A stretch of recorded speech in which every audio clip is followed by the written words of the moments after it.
کے چ، ش وغیرہ بالعموم مختصر طور پر استعمال ہوتے ہیں، گویا واو کو صرف حرکت کی صورت میں پڑھا جاتا ہے۔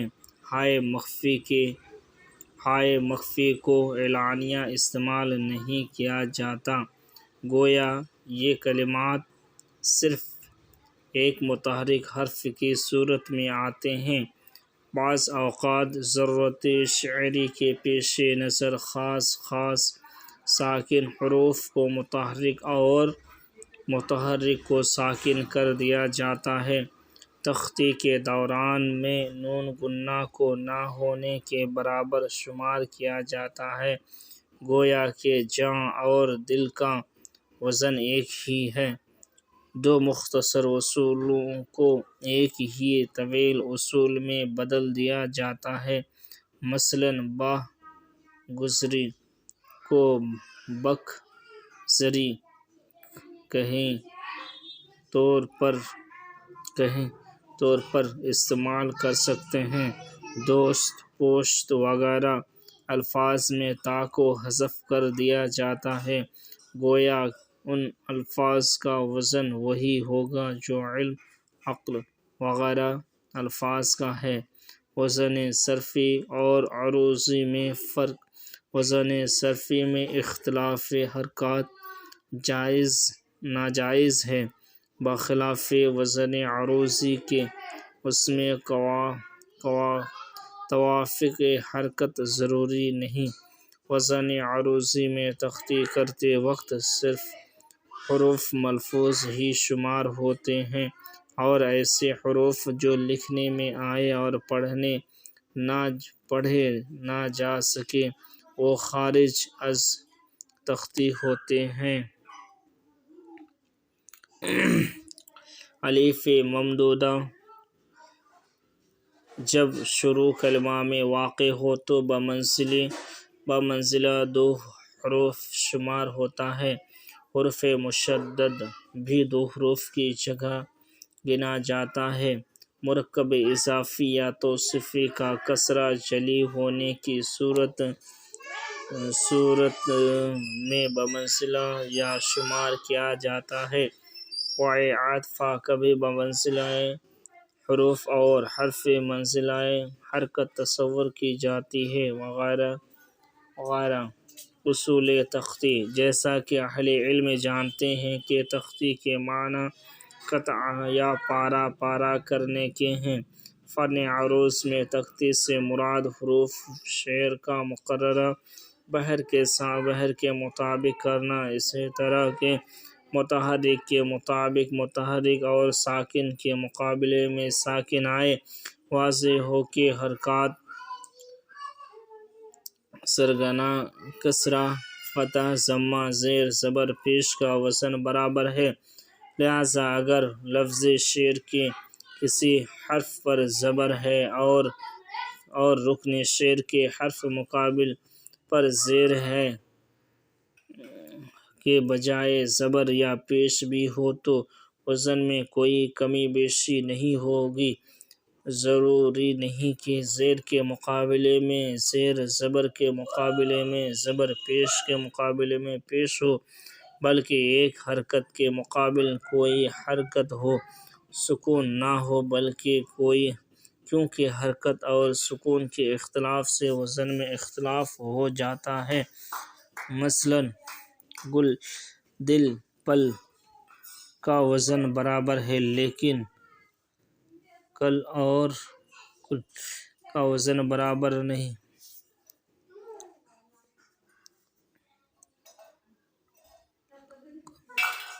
کیونکہ حرف ثانی کل میں ساکن اور گلے میں متحرک ہے۔ تختی ہی عروض کا اصل اصول ہے، جو عروض کے اصول و نکات کے ازبر کرنے سے نہیں آتی بلکہ مشق سے اس پر عبور ہوتا ہے۔ اس فن میں دستگاہ حاصل کرنے کے لیے اصول کی روشنی میں تختی کی مسلسل مشق جاری رکھنی چاہیے، اس پر قابو پا لینا عروض پر حاوی ہو جانے کی اعتراف ہے۔ یہ کام اگر آ گیا تو گویا عروض آ گیا۔ تختی کے چند اصول ہوتے ہیں جو ذہن نشین رہنی چاہیے۔ حروف مکتوبی و ملفوظی۔ حروف کی 3 صورتیں ہیں: الف مکتوبی، غیر ملفوظی، جو لکھے جائیں لیکن بولے اور پڑھنے میں نہ آئیں، تختی میں ان کا شمار نہیں ہوتا۔ با ملفوظی و مکتوبی، جو بولنے اور پڑھنے میں بھی آئیں اور لکھنے میں بھی آئیں، تختی میں ان کا شمار ہوتا ہے۔ ملفوظی غیر مکتوبی، جو بولنے اور پڑھنے میں آئیں مگر لکھنے میں نہ آئیں، تختی میں ان کا شمار ہوتا ہے۔ فارسی میں جو حروف گرتے ہیں وہی اردو میں گرتے ہیں۔ وہ ہیں الف، نون، واو، ہ، یا۔ ان حروف کے مجموعوں کو بآسانی یاد رکھنے کے لیے نیا ہو ذہن میں رکھیے۔ عربی الفاظ مشتملہ میں یہ اور الف کے ساتھ ایک تیسرا حرف لام بھی مکتوبی غیر ملفوظی ہے، جو یا اور الف کے بعد لکھا جائے مگر بولنے میں نہیں آتا۔ اب لام کو شامل کر کے 6 حروف ہوئے۔ ان کے مجموعوں کو اپنی آسانی کے لیے ہولینا کہہ لیجیے۔ ان کے علاوہ اور حروف کو گرانا جائز نہیں ہے۔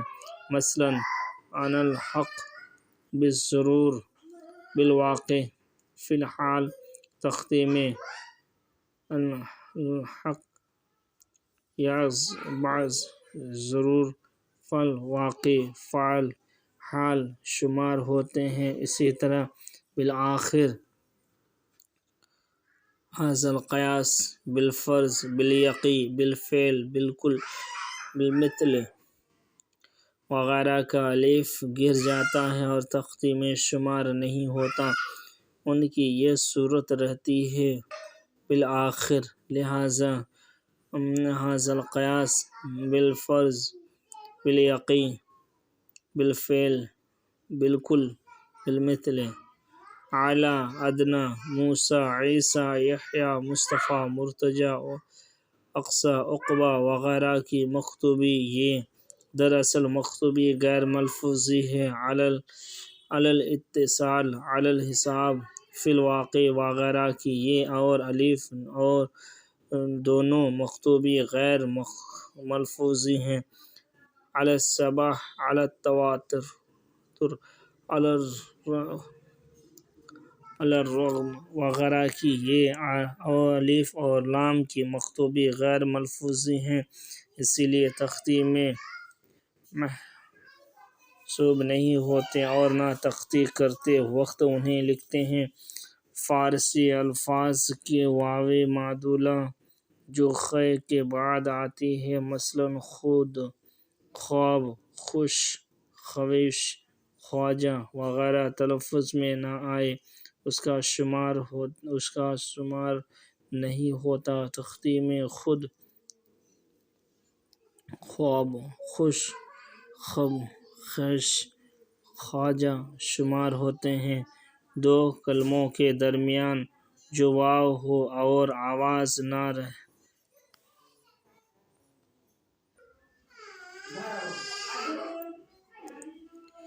عربی الفاظ۔ اب دیکھیے 2 کلموں کے درمیان جو واو ہو اور آواز نہ دے، صرف اس کے قبل سے پیش ضمہ ظاہر ہو، جیسے زلف، دوتا، دولخت، دوتا وغیرہ،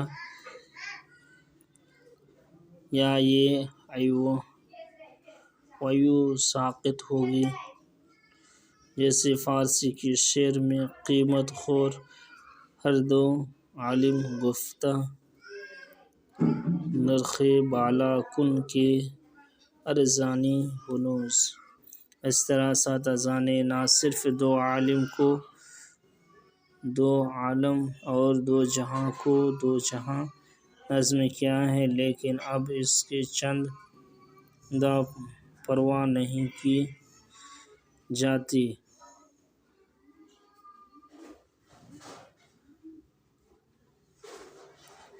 دولخت لکھنے میں دولخت لکھنے میں دولخت کو دولخت ہی بولتے ہیں اور نظم کرتے ہیں۔ واو بعض اوقات ہندی الف کے آخر سے گر جاتا ہے۔ ہائے مخفی جو چ کے نہ کی بجائے صرف چ کاف نون وزن میں آتے ہیں۔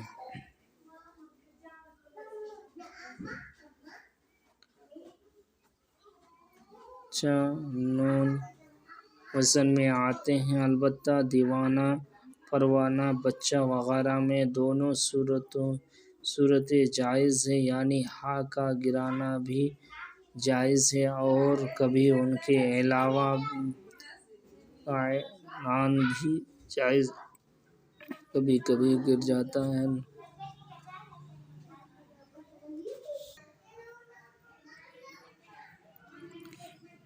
واو بعض اوقات ہندی الفاظ کے آخر سے گر جاتا ہے۔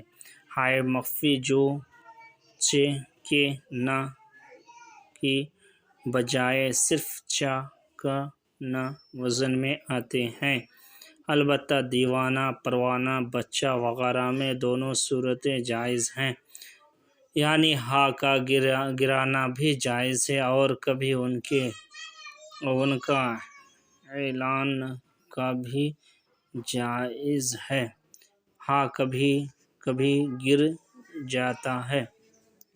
جاتی ہے۔ نون گنہ لفظ کے آخر میں واقع ہو تو ہمیشہ ساقط سمجھا جاتا ہے، یعنی شمار میں نہیں آتا۔ لفظ کے درمیان واقع ہو تو اس کی دو صورتیں ہیں، یا تو اس سے ماقبل حرف عطف یعنی ا ی میں کوئی ہوگا یا اس سے پہلے اصلی حرف ہوگا۔ پہلی صورت میں اسے ساقط سمجھا جائے گا، لیکن دوسری صورت میں اس کا شمار باقاعدہ اصلی حرف کی طرح ہوگا۔ مثلاً گھاس، بھینس، بھونڈا میں نون گنہ کا شمار نہ ہوگا۔ مکاں، کنواں، جاں، زمین کو مکاں، کنواں، جاں، زمین پڑھا جائے گا، لیکن سنگ، بنگ، رنگ میں نون گنہ باقاعدہ ایک حرف ہے اور شمار میں آئے گا۔ مثلاً اقبال کا ترانہ باغ درا ہے گویا، حشو اول میں باغید بوزن مفعول آیا ہے اور نون گنہ گر گیا ہے۔ سو بار کر چکا ہے تو امتحاں ہمارا، حرف امتحاں وزن میں آیا ہے اور نون گنہ گر گیا ہے۔ الف یہ ایک حرف ہے مگر کبھی کبھی ہندی، فارسی اور عربی الفاظ کے شروع سے اور صرف ہندی کلمہ کے آخر سے گر جاتا ہے اور شمار میں نہیں آتا۔ بعض اوقات دو کلموں کے درمیان واقع ہو کر ساقط ہو جاتا ہے، مگر کلمہ اول کے حرف آخر کو متحرک کر دیتا ہے۔ الف جو کسی لفظ کے شروع میں ہوا اور اپنے سے پہلے والے لفظ سے ملا کر پڑھنے میں گر جائے۔ مرزا غالب کے اس مصرعے میں آخر اس درد کی دوا کیا ہے؟ یہاں اس کا الف آخر کی ر میں مدغم ہو گیا۔ اسی طرح ہم اس کے ہے ہمارا پوچھنا کیا وزن میں الف گر کر ہمیں سے پڑھا جائے گا؟ کبھی ہم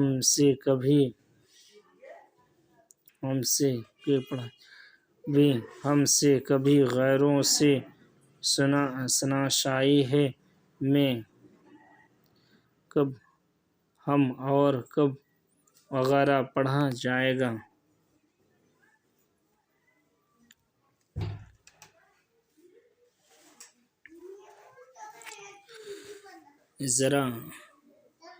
ذرا خاک کا جام